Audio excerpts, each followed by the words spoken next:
Good evening, dear teacher and classmates. My name is Sebastián Narváez, and today we are going to talk about plagiarism, the importance of knowing and preventing plagiarism by explaining its types and characteristics. First, we need to understand that plagiarism refers to presenting someone else's words, ideas, or other creative work as one's own without proper attribution. Plagiarism fundamentally fails to give credit to sources used in any work and violates academic and publication ethics. Understanding what constitutes plagiarism is essential. Types of plagiarism and characteristics. We have first copy-paste plagiarism. It refers specifically to plagiarizing by copying text verbatim from a source and pasting it into one's own work without proper attribution. It is an unethical, deceptive misrepresentation of work and violates academic integrity despite its ease and temptation.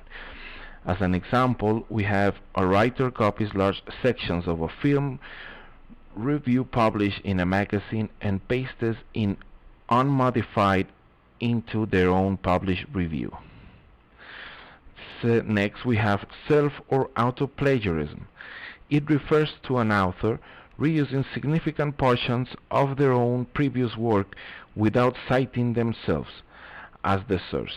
Self-plagiarism violations come down to the extent of reuse, lack of citation, and intention of mislead readers or publishers about the originality of the content. As an example, we have a student resubmits an old essay written for one course to fulfill a new assignment in another course without the instructor's permission.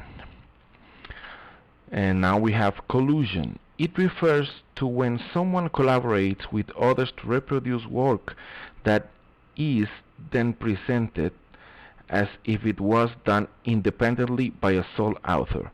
Collusion plagiarism undermines integrity through concealed collaboration masked as individual effort. True joint authorship should always be disclosed. As an example, we have two students work together on a homework assignment meant to be done individually and turn in assignments containing identical answers. And now we have cloning. Cloning refers to submitting someone else's work, such as an assignment, essay, or paper, as your own, without their consent. Cloning entire work is a fraudulent form of misinterpretation that wholly subordinates integrity and learning to misguide competition and deception. As an example, we have a student steals a classmate lab report after they leave it behind in class and submits a copy with their own name on it. Mosaic. Mosaic, it refers to borrowing ideas, phrases, or other elements from multiple sources and combining them into a new work without properly crediting the sources. Mosaic plagiarism may feel less over than copying large passages of text, but it still fails to properly attribute the ideas and work of others that influence the writer. Example, a writer adapts scenes and characters from lesser-known short stories into their novel without attribution to the sources. Next we have remix plagiarism. It refers to plagiarizing by altering or remixing existing contents to try to disguise it as original work. Remix plagiarism attempts to alter the appearance of copied content through minimal effort rather than truly transform it into an original derivative work with properly credited source material.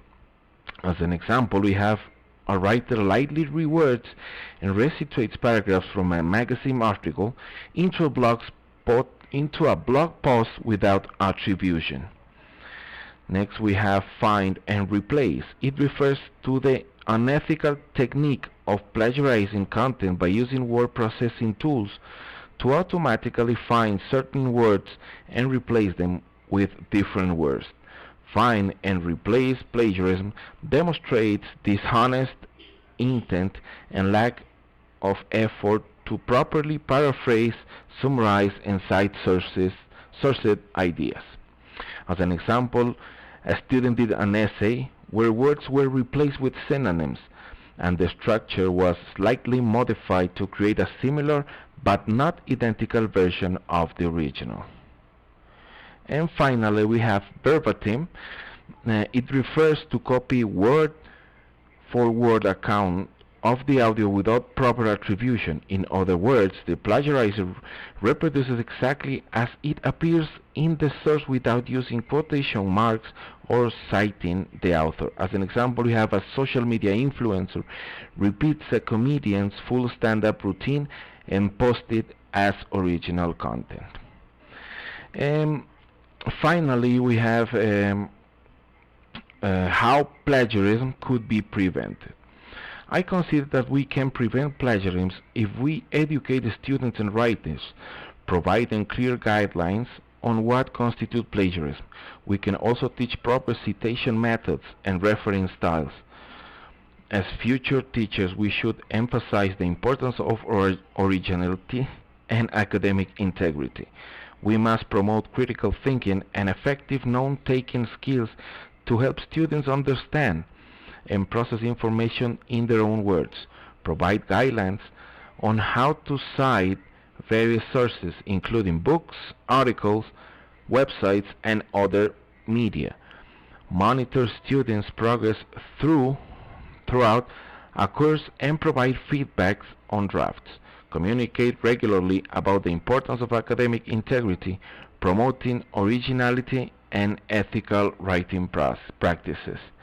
That's my presentation. That's all. Thank you very much. Here you can see the references. Hope to see you in the next time. Thank you very much.